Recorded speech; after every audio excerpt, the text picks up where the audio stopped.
Thanks for joining us. I'm Kim Christensen. And I'm Sam Shocker. The dentist accused of poisoning his wife drugged her before. That is according to Angela Craig's best friend. That testimony came during the second week of this murder trial.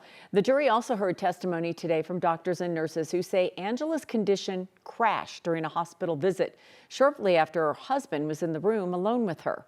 Kevin Vaughn from 9 News Investigates joins us with more on what was revealed today. Kevin? Well, Kim and Sam, prosecutors allege that Angela Craig was already sick after being poisoned with arsenic and a chemical from eye drops. Then they built the case today with testimony that she was injected with cyanide into her intravenous line by her husband, James Craig, while he was alone with her in the hospital that day.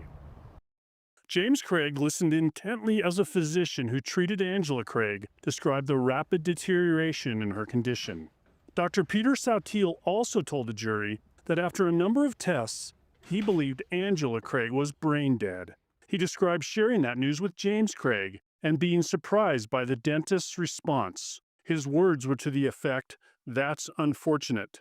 Dr. Sautiel also said he asked James Craig whether he wanted doctors to continue life-saving measures. "We should stop," Craig allegedly said. "She would want us to stop." Dr. Sautiel also told the jury he found that last answer unusual. Angela Craig, he said, was a young, seemingly healthy person, and he was surprised that her husband's first reaction was to say, "Stop all treatment now." Live in Arapahoe County, Kevin Vaughn, 9 News. Kevin, damning testimony last week and more this week, and also a best friend that testified. We mentioned that briefly.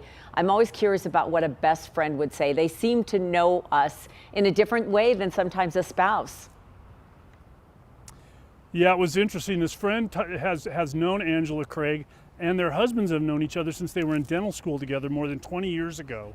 And she talked about that 2019 meeting where James Craig confided to her and her husband this thing about being addicted to sex and being suicidal, and how he had drugged Angela Craig because he wanted to be able to take his own life without her stopping him. He didn't go through with that part of it, but he had drugged her before, and there are text messages about that drugging that prosecutors have already provided to the jury.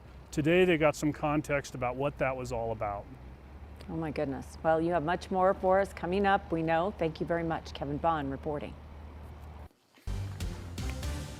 Switching gears here, it is another day in the 90s here in Denver today. Beautiful outside. There will be more heat in the week ahead, but also the chance for some rain. So let's check in now with Chief Meteorologist Kathy Sabin. She's been tracking your work week forecast. Hey, Kathy, happy Monday. Hi, ladies. Happy Monday. And you know, here on the 9 News Weather Impact Team, we aim to make everybody happy. So in this extended forecast, we're going to try to bring something for everyone. And in the last hour, we've had some really good rain coming down up in the mountains. And we need that because we've been covering fires every single day. So we love the rain. In Denver, the severe threat is low for the next couple of days. And we have the chance at seeing a few showers here in the city as well. Perhaps a better chance tomorrow. Today, it's all about the heat, as the ladies mentioned. 94 in Denver, 100 degrees in Sterling, 84 in Grand Junction, 97 in Pueblo, 99 in Lamar. The wind's been picking up a bit out of the south. I'm watching that pretty closely for you. And we've got some slow-moving storms coming in from the southwest, and the potential for flooding there. We've got a flash flood warning in the Chaffee County area, south of Buena Vista near the Chalk Hills area. If you've never been, you got to check it out. Super cool to see. But because of the terrain there and the Chalk Hills, we have over an inch of rain, creating the mudslide scare there. So kind of keeping an eye on that area as well. These storms are not holding together super well as they're moving from the southwest to the north and northeast over Denver. There's a chance we might see a couple of stronger storms later tonight from Fort Morgan out to Sterling. So I'm kind of watching this area for you. But I think the storms are going to skip Denver and then pick back up later tonight east of town. So we'll look for that temperature trend to just really kind of be the big story for the city. Mid-90s now, mid-70s by about 11 o'clock tonight. We'll give you another check of the radar coming up. I've got 100 degrees in my extended forecast, by the way. And then there's a day we'll be watching for severe weather. All those details with your extended forecast coming up. A woman and teenager are dead after their car was hit by a teen driver yesterday. Aurora police responded to the crash a little before 3 a.m. Sunday morning. It happened at the intersection of Alameda and Airport Boulevard. APD says an 18-year-old ran a red light, crashed into the other car, killing the woman who was driving and a teenage passenger inside. Police say no charges have been filed yet. That was actually the second deadly crash in Aurora involving a teen driver over the weekend.